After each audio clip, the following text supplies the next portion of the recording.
આમ જોવા જઈએ તો લગભગ હજુ એક અઠવાડિયા સુધી આપણને આવું જ વાતાવરણ ગુજરાતની અંદર દેખાશે, પછી ક્યાંક જઈને એવું લાગશે કે ક્યાંક બરાફ નીકળી છે, પરંતુ એ સાથે જોવું છે કે 2 દિવસથી સતત વરસાદ પડી રહ્યો છે। આજે પણ જ્યારે અતિભારે વરસાદની સંભાવના વ્યક્ત કરવામાં આવી છે તો ગુજરાતના કયા એવા જિલ્લા છે કે જે અતિભારે વરસાદની સંભાવના છે ને અત્યારે વરસાદ પડી રહ્યો છે। સૌથી પહેલા તો આપણને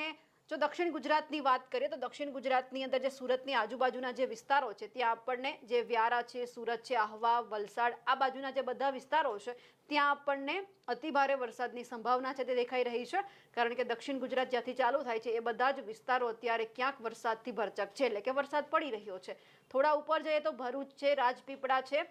અમોદ, વડોદરા, બોડેલી આ વિસ્તારોની અંદર વરસાદ છે, પરંતુ હળવોથી મધ્યમ વરસાદ છે। ત્યાં ક્યાંય જ અતિભારે વરસાદ નથી દેખાઈ રહ્યો।